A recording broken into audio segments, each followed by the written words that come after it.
जम्मू कश्मीर में पहली बार संपत्ति कर लागू कर दिया गया है। संपत्ति कर लागू करने के प्रशासन के इस निर्णय पर अब घाटी में राजनीति भी तेज हो गई है। गुरुवार को डेमोक्रेटिक आजाद पार्टी के अध्यक्ष गुलाम नबी आजाद ने प्रशासन से इस टैक्स को स्थगित करने की अपील की है।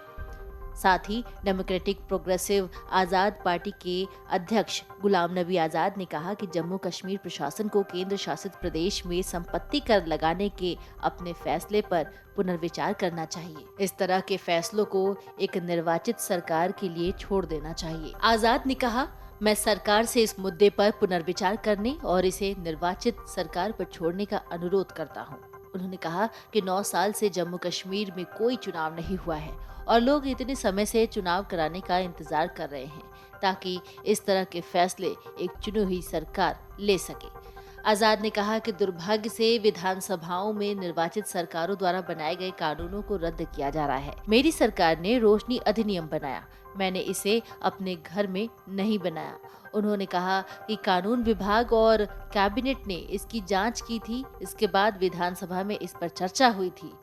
ये कई दलों की गठबंधन सरकार थी और विपक्षी दलों ने भी इसके लिए मतदान किया था और कानून बनाया था। डेमोक्रेटिक प्रोग्रेसिव आजाद पार्टी के अध्यक्ष और जम्मू कश्मीर के पूर्व मुख्यमंत्री गुलाम नबी आजाद ने कहा कि अगर उनकी पार्टी सरकार बनाती है तो वो रोशनी एक्ट योजना को वापस लाएंगे, जिसने जम्मू कश्मीर के हजारों गरीब लोगों को लाभान्वित किया था। आजाद कोकेरनाग के लारनू में जनसभा को संबोधित कर रहे थे, जहां एसटी लीडर हारून खटाना डीपीएपी में शामिल हुए।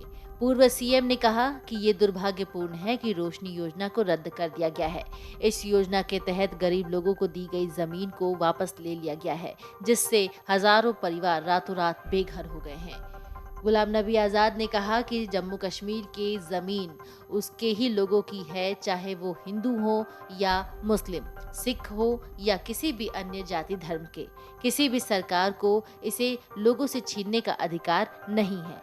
आजाद ने आगे कहा कि जम्मू कश्मीर की आम जनता में डर और चिंता है और वो इसे हटाना चाहते हैं। उन्होंने कहा कि डर के बीच कोई भी समाज कभी समृद्ध और विकसित नहीं हो सकता और वो ये सुनिश्चित करेंगे कि किसी भी व्यक्ति को परेशान न किया जाए, वो एक सम्मानित और शांतिपूर्ण जीवन व्यतीत करे। उन्होंने कहा कि मैं नहीं चाहता कि पुलिस किसी के दरवाजे पर दस्तक दे।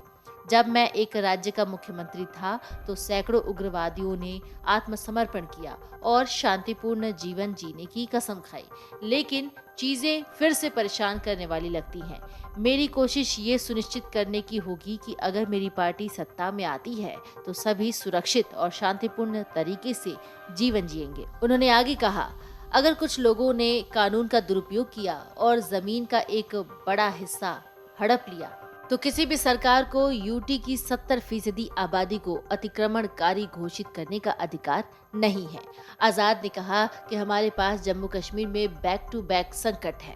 न केवल लोग असुरक्षित महसूस करते हैं, बल्कि आर्थिक रूप से गरीब, बिजली के बढ़ते बिल, पानी के शुल्क और अब संपत्ति टैक्स से दबे हुए हैं। मेरा उद्देश्य जम्मू कश्मीर को एक कल्याणकारी राज्य के रूप में बनाना है, जहां लोगों की अर्थव्यवस्था एक हद तक बढ़ती है, वो खुद टैक्स चुकाने को तैयार होंगे। उन्होंने कहा कि घटते आर्थिक अवसरों के बीच लोगों पर जबरन टैक्स लगाना बिल्कुल भी सही नहीं है।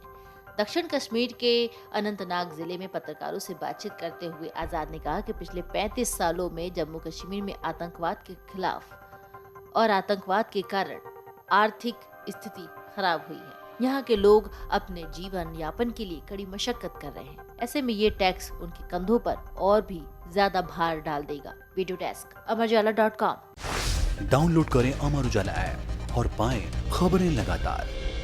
अगर आप ये वीडियो YouTube पर देख रहे हैं तो हमारे चैनल को सब्सक्राइब करें और बेल आइकन को दबाना ना भूलें। अगर आप Facebook पर ये वीडियो देख रहे हैं तो हमारे पेज को लाइक करें।